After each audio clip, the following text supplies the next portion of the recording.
la Guerra Global de Magos, la Primera Guerra de Magos, rebeliones de duendes, la Segunda Guerra de Magos. Todos son conflictos que los fans de Harry Potter conocen muy bien.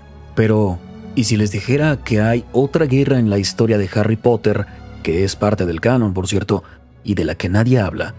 Un conflicto que sabemos que existió, pero que Rowling mencionó solo brevemente. Hoy sufrieron 1 hora y media de charla monótona sobre las guerras de los gigantes. Harry escuchó suficiente en los primeros 10 minutos para apreciar que en manos de otro profesor, esa asignatura podía llegar a ser medianamente interesante. Pero entonces, su cerebro se desconectó y pasó el resto de la 1 hora y 20 minutos jugando al ahorcado en la esquina de su pergamino con Ron, mientras Hermione les echaba miradas de desaprobación. Creo que todos en algún momento pasamos por lo mismo que vivió Harry en Hogwarts, solo que a nuestra manera, ¿cierto? Pero antes de hablar de las guerras mismas, es importante entender a las criaturas involucradas. Los gigantes del mundo mágico son enormes seres mágicos que crecen más de 6 o 7 metros. Se parecen a los humanos, pero su fuerza y su resistencia son superiores a las que puede alcanzar un mago o bruja común. La apariencia de los gigantes varía. Algunos parecen enormes y peludos humanoides, mientras que otros son como humanos con características grotescas. Suelen tener rasgos como de bestias, como dientes protuberantes. Sus ropas son muy rudimentarias, hechas de pieles de animales y materiales duros. Muchos usan algo de joyería hecha de huesos o de otros materiales. A pesar de su reputación, los gigantes no son criaturas sin cerebro. Tienen su propio lenguaje, cultura, estructura social y son capaces de aprender lenguajes humanos como el inglés. Sin embargo, generalmente son mucho menos pacientes que los magos y brujas, y las disputas entre ellos rara vez se quedan en palabras. Se sabe que los gigantes han sido extremadamente agresivos. Entre ellos, las cosas se arreglan con violencia, y el liderazgo de la comunidad se decide a través de quién puede superar físicamente a los demás. El gigante más fuerte es el líder de la tribu, un puesto conocido como Gurk. Como este puesto constantemente es desafiado, eso lleva a una estructura social inestable. Las disputas suelen convertirse en peleas brutales, a veces hasta la muerte, lo cual llevó a una disminución de su población con el tiempo. Para cuando llegamos a los gigantes de las novelas de Harry Potter, su población ha bajado bastante. Los gigantes tienen un temperamento violento e impredecible. Tanto los machos como las hembras son propensos a luchar y son capaces de causar heridas severas. Las disputas se resuelven casi siempre con la fuerza bruta, al punto de que la comunidad de gigantes ha contribuido a un declive en su propia población y ha llevado a los gigantes casi a la extinción. Las poblaciones pequeñas aún existen en regiones montañosas remotas. Pero estas peleas no son la única razón por la cual bajaron sus números. En algún momento en la historia mágica, los gigantes lucharon en una serie de conflictos que ahora conocemos como las Guerras de los Gigantes, y por supuesto que involucraron a los magos y brujas. Interesantemente, este fragmento de historia olvidada explica algo que sucede más adelante en la historia. Cuando Voldemort empieza a reconstruir su poder, busca reclutar a cualquier tipo de criatura mágica que se encuentre en el mundo mágico, hombres lobo, dementores y muchos otros seres oscuros. En la lista de prospectos estaban los gigantes. Enormes, resistentes a la magia, criados para destruir, eran armas perfectas para la guerra. Y como sabemos, Voldemort tuvo algo de éxito en este aspecto. Pero Voldemort no fue el único que entendió lo valiosos que podían llegar a ser los gigantes en la guerra. Albus vio ese mismo peligro. Entonces, en el verano del 95, envió a 2 representantes para intentar conectarse con ellos antes de que lo hiciera Voldemort, es decir, Rubius Hagrid y Ollamh Maxim. Su trabajo era ubicar la última colonia conocida de gigantes e intentar persuadir a sus líderes de mantenerse neutral o ponerse del lado de Dumbledore contra Voldemort. En este momento, la población del mundo en cuanto a gigantes se había reducido a una sola colonia. Se cree que tenían unos 80 gigantes. La colonia vivía en lo profundo de las cordilleras montañosas, lejos de aldeas muggles y mágicas.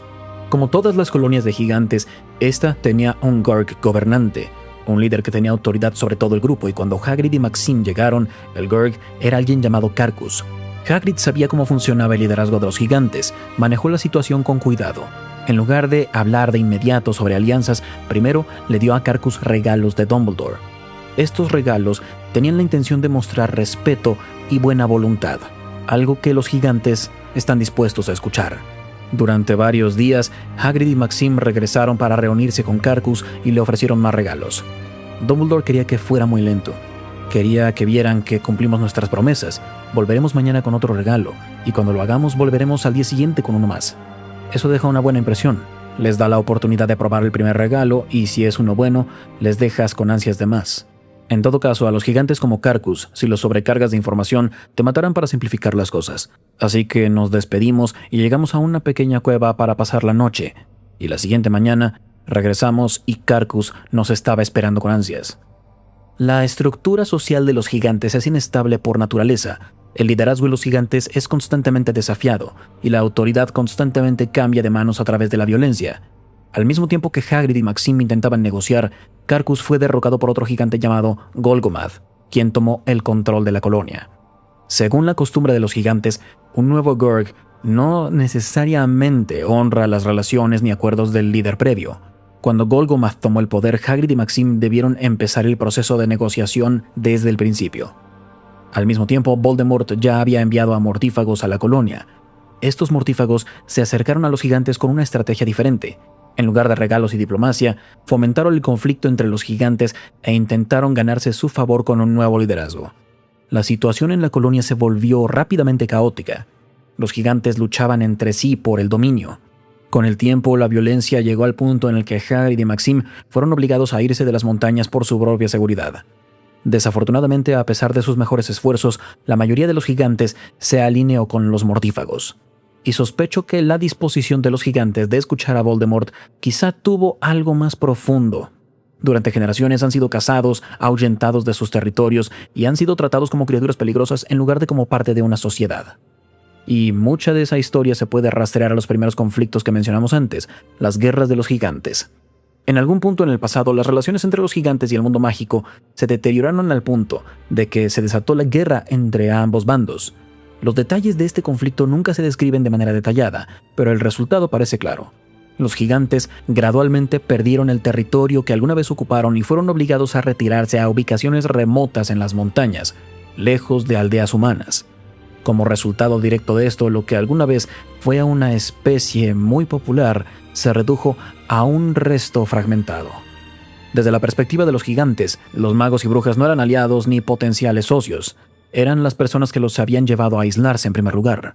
Cuando los enviados de Voldemort llegaron con la promesa de poder contraatacar al mundo mágico, no es ninguna sorpresa que muchos de ellos hayan decidido escuchar. Los gigantes no querían nada que ver con magos y brujas. Los odiaban. Y, curiosamente, el sentimiento era mutuo. Durante siglos, los gigantes fueron vistos por la sociedad mágica no como personas con una sociedad individual, sino como criaturas violentas e incontrolables. Muchos magos y brujas les temían, no confiaban en ellos, creían que eran demasiado peligrosos como para coexistir. Ninguna conversación representa mejor esta tensión que la que tienen Albus Dumbledore y el entonces ministro de magia, Cornelius Fudge. Debes darles la mano ahora mismo, antes de que sea demasiado tarde, o de lo contrario Voldemort los persuadirá, como hizo antes, de que es el único mago que está dispuesto a concederles derechos y libertad. No puedes estar hablando en serio. Si la comunidad mágica sospechara que yo pretendo un acercamiento a los gigantes, la gente los odia a Dumbledore. Sería el fin de mi carrera. Pero ahora quizás se pregunten, ¿dónde comenzó todo esto? ¿Cuándo llegaron a un punto crítico las relaciones entre los magos y gigantes? Y desafortunadamente aquí los registros históricos se vuelven frustrantemente vagos. Sabemos que las guerras de gigantes sucedieron porque hay clases del profesor Binns de Historia de la Magia al respecto. También hay evidencia de que hay una clara división entre ambos grupos al día de hoy, pero desafortunadamente, Rowling nunca nos ha dado una fecha, una lista de batallas o ni una mínima explicación sobre qué desató el conflicto en primer lugar. Es decir, que si queremos entender las guerras de gigantes, tenemos que unir las piezas del rompecabezas nosotros mismos. Lo primero que vale la pena mencionar es que no hubo solo una guerra. El profesor Binns habló de guerras, en plural. La existencia de constantes conflictos también tiene más sentido desde una perspectiva histórica.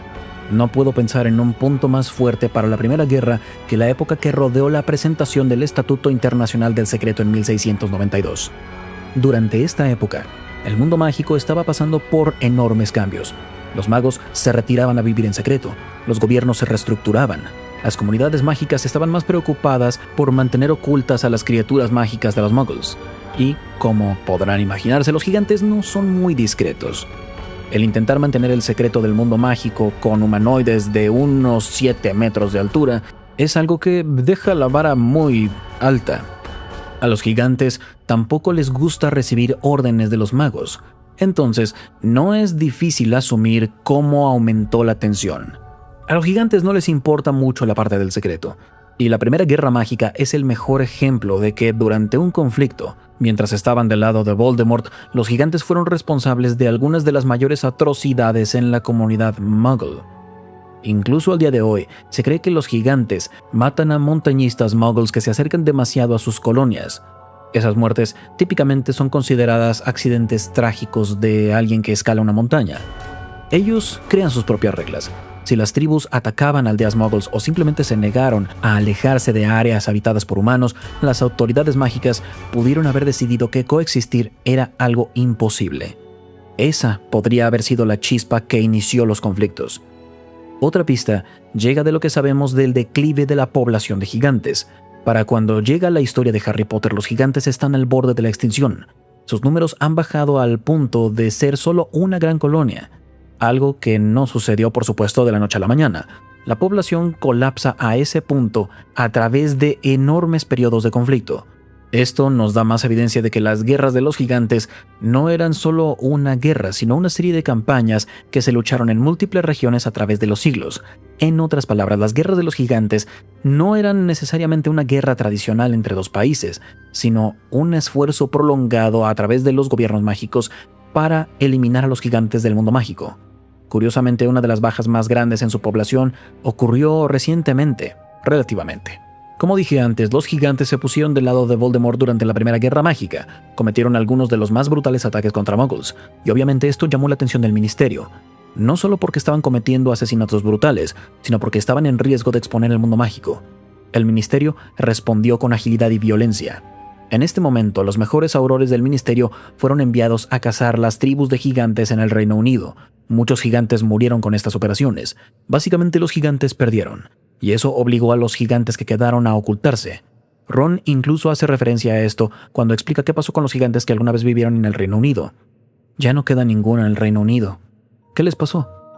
Ya se estaban muriendo, y luego muchos fueron asesinados por aurores. El lenguaje es un poco preocupante aquí. Fueron asesinados por aurores.